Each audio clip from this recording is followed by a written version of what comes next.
সুন্দরবন সফরে আমাদের আজ দ্বিতীয় দিন। আমরা চলেছি পঞ্চমুখানির দিকে। পঞ্চমুখানি মানে এখানে 5টা নদী এসে মিলিত হয়েছে।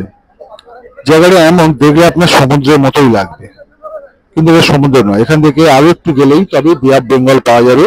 যদিও আমাদের উদ্দেশ্য বে অফ বেঙ্গলে যাওয়া নয়, আমরা বে অফ বেঙ্গলে যাব না, আমরা এই নদীর মধ্যেই থাকবো।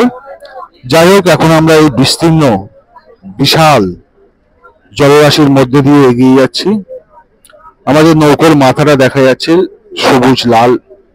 একটা জিনিস এই প্রসঙ্গে আমি বলতে চাই যে এখানে প্রতিটা নৌকোর মাথার একদম মাথার কাছটা একটা লাল রং করা থাকে।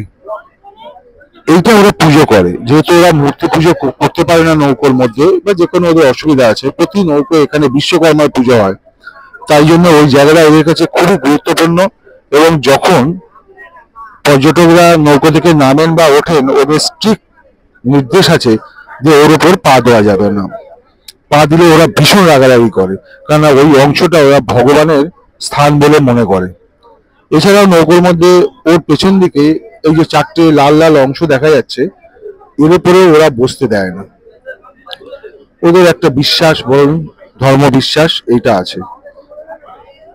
আমরা যে এখানে ভ্রমণ করছি, যে অপারেটরের সাথে, ট্যুর অপারেটরের সাথে, তাদের যে লোকজন আছে তা খুবই ভালো। বাচ্চা বাচ্চা ছেলে, কঠোর পরিশ্রম করে, আমাদেরকে ওদের সাধ্যমতো সাহায্য করছে। যখন যা বলছি সেটা করে দিচ্ছে।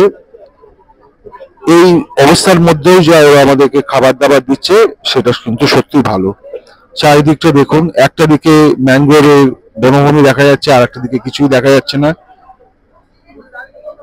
একটু পরে আরো আমরা দেখতে পাবো যে ম্যানগ্রোভের জঙ্গলটা প্রায় দেখাই যাবে না, শুধু জল আর জল। এত জলের মধ্যে দিয়ে আমি এই জীবনে দ্বিতীয়বার এলাম। আমার খুব ভালো লাগছে সুন্দরবন ভ্রমণ। আপনারা আসুন, ভালো লাগবে। ধন্যবাদ।